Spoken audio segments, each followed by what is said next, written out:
Several years ago, Klein says he came to suspect that AT&T had installed secret computer gear designed to spy on internet traffic at the request of the National Security Agency. This is just a small part of the picture, as AT&T was not the only company involved and emails were not the only issue. The NSA was installing Norris Insight systems, which are capable of monitoring billions of bits of internet traffic per second. It was also able to monitor any calls traffic through its system, all websites visited, all instant messaging, and separate types of transaction records. The secret room at AT&T contains gear which enables the government to look at every individual message on the internet and analyze exactly what people are doing. Here's another document. It mentions a company called Norris. Norris makes computer software that can swallow and analyze 10 gigabytes of information every second.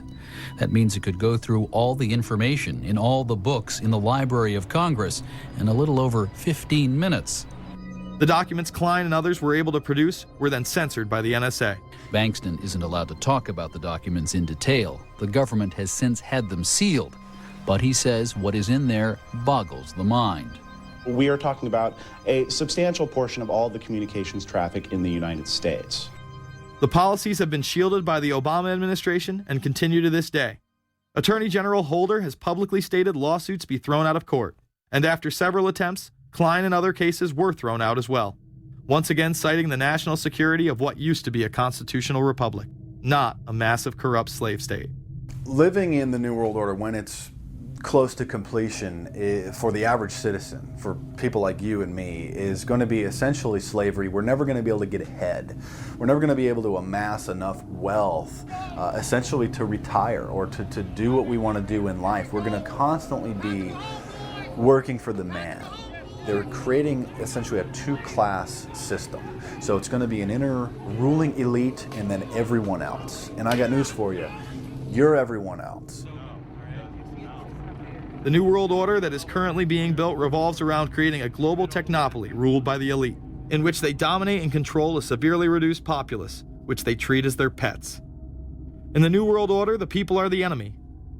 Internal documents released in March of 2009 reveal that the Department of Homeland Security is targeting citizens who discussed the New World Order, people with a Christian identity or sovereign citizens who argue that the government has gotten away from the intent of the Constitution and are strong states' rights advocates.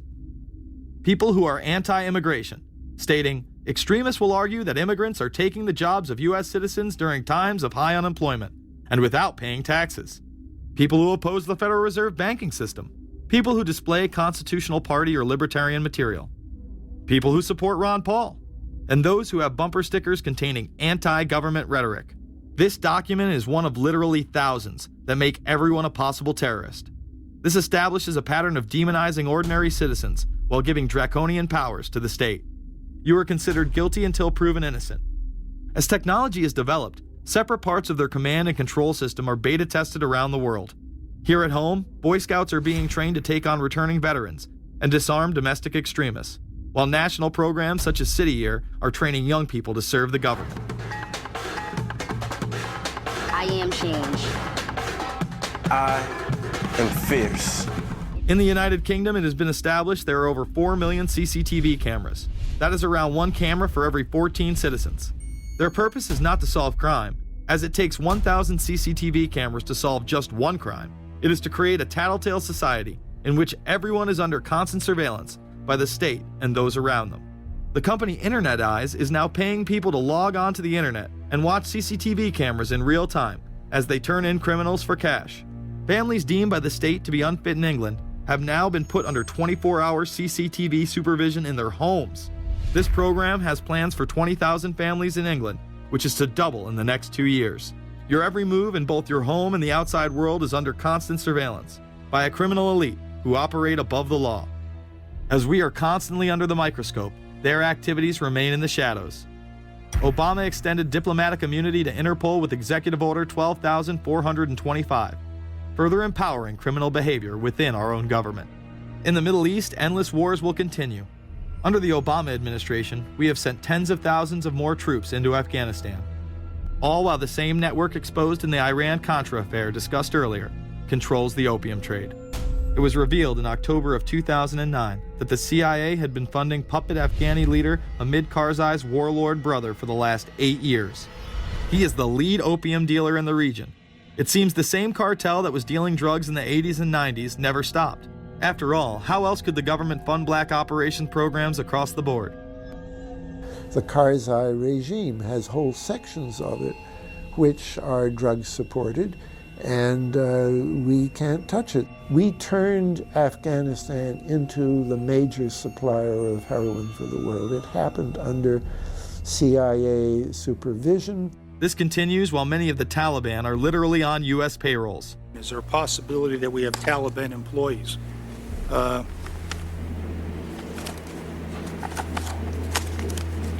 commander in the field, or I should say the COCOM commander, General Petraeus, has made it a conscious effort to, as part of his coin strategy, to hire local nationals.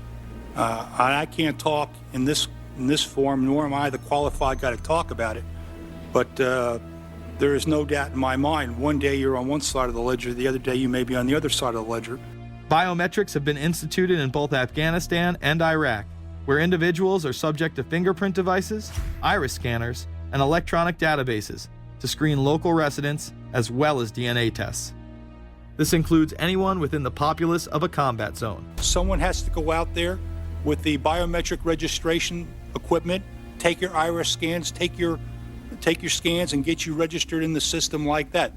As scary and tyrannical as these systems seem to be, none may be as dangerous as the implantable RFID microchip. Through various pretenses, including terror, security, and entertainment, the chip has been promoted and integrated into society. In 2001, following the 9/11 terrorist attacks, the Jacobs family became the first family to be injected with microchips in front of a live television audience.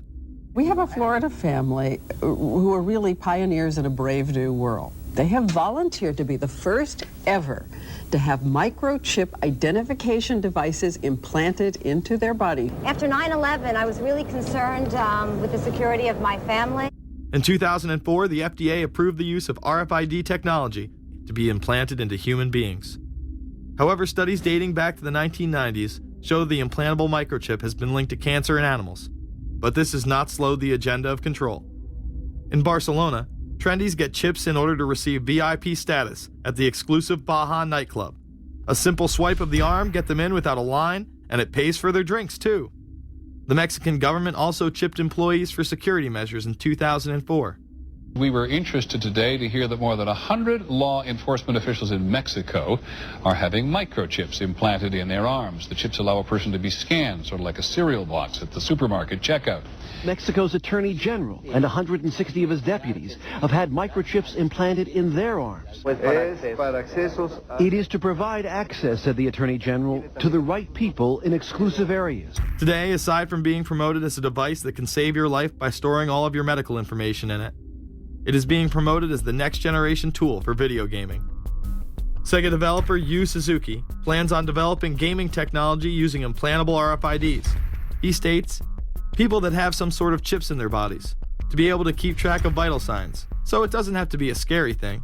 But you could put a sensor here, you know, a bit like the Matrix, as he points to his arm.